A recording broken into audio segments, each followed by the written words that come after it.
Hey, what's up guys? Today I'll show you a supernatural horror film, Dr. Sleep. Spoiler ahead, watch out and take care. The movie begins with a murder scene somewhere in the woods of Florida, in the 1980s. Violet Hanson, a young girl who is camping with her mother, wanders in the forest to pick some flowers. There, she encounters a mysterious woman seated in the lakeside, who introduces herself as Rose the Hat. This woman lures the girl with magic tricks. As she catches the attention of Violet, this young girl begins to get disturbed by other people skulking around. Rose continues to trick the young girl, until eventually the people sees Violet. As it turns out, Rose is the head honcho of the True Knot, a sect of soothsayers, who hound children in order to augment their lifespans by consuming steam, a phrenic essence from the torture and murder of children who have the shining. They travel around America in their RVs, in order to find children who hold this power and exploit them. The actions of the cult are driven by greed to do such horrendous acts to children. Indeed, this is the very definition of the word evil. One surely would wonder, are they even still human? In this scene, young Danny Torrance is still traumatized by what happened to them at the Overlook Hotel. He still experiences frightening dreams and phantasms about the elements that they saw back in the hotel. At this point, Wendy, his mother, is concerned that her son, affectionately known as Doc, has not spoken to her since they left the hotel. Danny, who possesses psychic powers, visions the spirit of Dick Halloran, who presents a wooden box. He tells Danny that he can use the box in order to ward off evil spirits. After their conversation, Wendy runs to her child, who is seated on the bench. And this scene illustrates a bulletin board with a missing child notice for Violet Hanson. That night, Danny and Wendy are watching Looney Tunes on TV. Danny goes to the comfort room. Here, he uses the box in his mind to capture the bathtub lady, which is one of the spirits he saw back in the Overlook Hotel, and confines her inside. As Danny goes back to his mother, he begins talking to her again. Fast forward to the year 2011, Danny, a grown-up man now, leads a thuggish life in New Jersey, and engages in alcoholism to forget about his shine, and cope up with his troubled childhood. Danny figures in a brawl in a bar, beating a man unconscious. He then engages in a wonderful and pleasurable activity with a woman from the bar. As he wakes up in the morning with the woman on the bed, he sees her child, and becomes baffled by the sight. Meanwhile, in a cinema somewhere in Long Island, Andi, a 15-year-old girl, meets up with an older guy, who connected with her from a dating platform. Rose, with her adjutant and paramour, Crow Daddy, happens to be at the cinema and observes her from distant seats. Andi, who also has psychic powers, manipulates the older man to make him sleep, steals his wallet, and cuts his cheek. Then Rose and Crow chase Andi outside the theater to bring her to their refuge. The story shifts to Anniston, New Hampshire, where there is a birthday party for Abra Stone, a 5-year-old girl who apparently also has the shining. Inside their home, Abra's parents, Dave and Lucy, see many pieces of spoons floating in the ceiling of their kitchen. The spoons fall over the table, as the young girl says, "Abracadabra." In the meantime, a still-faced Danny rides a bus upstate to Fraser, New Hampshire, where he composes himself. While wandering around downtown, he meets and later befriends a local resident, named Billy Freeman. As they talk, Danny confesses that he is running away from something. Billy helps Danny to secure somewhere to stay, and deal with the strict landlady. In this scene, Billy and Danny develop a bond out of the ordinary. We can say that it is Billy who saved Danny from his desolation, and made him into a new man, and that without him, Danny could have just ended up to death. Andi wakes up the next morning, only to find herself inside Rose's RV. Rose tells Andi that she sees her potential to be a favorable asset of the True Knot. Rose offers the teenager, whom she nicknames Snakebite Andi, a proposition to join them, with the promise that she can eat well, stay young, and live long, basically partaking in the evil deeds of the psychic company. Rose and the rest of the True Knot members initiate Andi into the cult. Grandpa Flick, the oldest member, presides over it. Rose grabs a canister, saying that it contains the steam of Violet. She funnels it into Andi, while the other members take their precious share of it. Andi experiences twitching and screeching, until all the shine is absorbed into her body. Danny experiences a nightmare, where he perceives spirits are sleeping beside him. Dan descends to Billy's room, and asks for help while he is scared. At that moment, Billy accompanies Danny to a meeting of Alcoholics Anonymous. At the local conference, Danny meets a doctor, John Dalton. When Danny saw that the doctor was holding on to his wrist, he proceeds to him and says that he left his watch in the bathroom. Impressed by what he saw, Dalton hires Danny as an orderly in a local hospice. One starry night, while he is working in the hospice, Danny sees Azzy, the cat, who went into the room of an old guy. He knows that a patient will pass away soon, when Azzy comes up to their room and lays on their bed, sensing imminent death. The old man is afraid of death. But Danny comforts and tells him that dying is simply like falling asleep. With this, the man accords the moniker Dr. Sleep to Danny. The man soon dies, and a breath of steam could be seen emanating from him. Danny is soon back home, when he sees a writing on the blackboard wall of his quarters, saying hello, to which he responds by writing, "Hi." After 8 years, Danny discusses in an AA meeting how he didn't know his father, and only sensed being close to him while intoxicated. This enabled him to recognize that they were both going through similar struggles. But Danny ultimately chose the path of righteousness. He continues to work in the hospice in the same capacity as he did previously.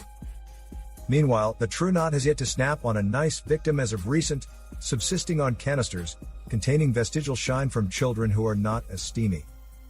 In Adair, Iowa, they pin down Bradley Trevor, a young baseball player who performs well in games, aided by his shine. The cult members manage to track him down and lure him into their van. They bring him to a deserted place, where they delight in the steam coming out from him, while they torture him to death. Abra senses the deed. She belts out that make her parents awaken. She then tells them about the murder of Bradley. Meanwhile, Rose perceives the presence of the young girl and starts wondering where it came from. Danny sees a write-up on his wall, "Redrum." When inverted, this becomes murder. He writes back, "Who?" Then Abra responds by writing, "Baseball boy." The cult members then clean up their mess and kick the boy's corpse into a shallow grave. At her school, Abra studies the sudden disappearance of Bradley Trevor. As she goes back home, she perceives what the true knot was up to at the moment.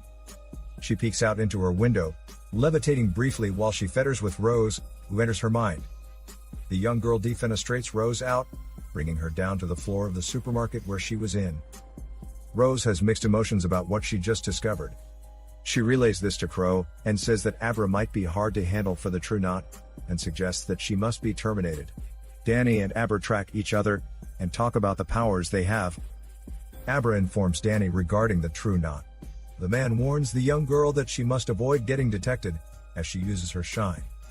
On a dark night, while he is in the hospice, Danny, who followed Azzy the cat, stumbles into Dick Halloran, the same guy whose spirit he met while he was a child. Dick taps Danny's conscience into realizing what the true knot is up to, and that he must protect Abra at all costs. Dick then tells Danny that this is the last time he will be seen by Danny. Meanwhile, Rose, in revenge for what Abra did, penetrates inside her mind, while she sleeps in her room. She sees drawers with files inside, and attempts to scurry among them. Abra knew the intentions of Rose in advance. The young girl proceeds to trap Rose's hand inside the cabinet. Rose ruptures her skin in an attempt to take her hand away. This leaves her hand bleeding. She notices that when she returns to her real body, the injury remains. This further makes Rose burst into anger, conceiving her plan to kill the young girl. At the same time, Grandpa Flick begins to cycle. He is too weak to live further. And after being comforted by Rose, who reminds him about his achievements in life, he passes away and vanishes. The cult members then try to absorb the steam that remains in him. Andi is puzzled at what she saw. Here, Rose reminds her of the fact that while they can live very long, they would not live forever. Abra calls Danny once more to request help in locating the corpse of Bradley. Through this, she would be able to trace the whereabouts of the true knot. Danny and Billy venture into the deserted place where Bradley is buried. There, they delve into the shallow grave. The two freaked out and nauseated at the sight of the dead body. The pair bring the glove back to Abra. But Abra's father knew about her connection with a certain Uncle Dan. At first, Dave, her father, thinks Danny is some kind of weasel, but Danny explains the situation to him. Abra finally pinpoints the location of the cult members. She realizes that they are going after her. Danny and Billy proceed to the forest to lure the cult, while Abra tricks them from her home.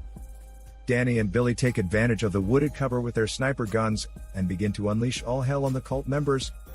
Rose senses the pain, while her cult members are being hounded in the shootout. Billy is able to gun down Andi, but she goes to manipulate Billy into head-shooting himself before she passes away. At the same time, Crow penetrated into Abra's home, killing her father and taking her with him. Danny returns to their home. Later he connects his mind with that of Abra, and enters the mind of Crow. The two maneuver Crow into driving his vehicle into a tree. Because he failed to wear his seat belt, he is forced out of the vehicle, and is instantly killed. Danny meets up with Abra, and goes on a road trip to Colorado, to put up a last defense against the exasperated Rose, in the abandoned Overlook Hotel high in the mountains. Danny is strong enough to face his fears, as he walks back into the place where his trauma, the frightening event that completely changed his life that occurred many years ago. Danny has evolved significantly over the last 40 years. He ceases to be the barbaric, disappointed, and wrecked man he once was. He does learn a great deal on his life journey and discovers his purpose. This scene has an impactful development that leaves the audience with a positive aura. Danny courageously enters the hotel, peeking through the rooms. Then inside the mezzanine bar, he meets the bartender, who looks like Danny's father.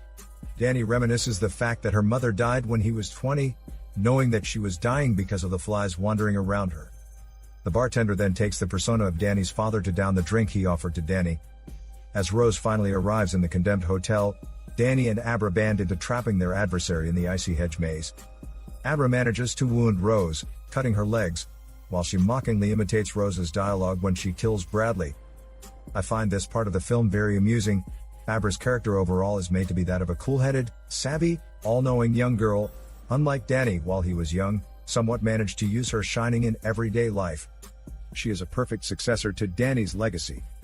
Rose struggles free from Danny and Abra's control, and sends the young girl fleeing for her life. This leaves Danny at his own devices as he faces Rose alone.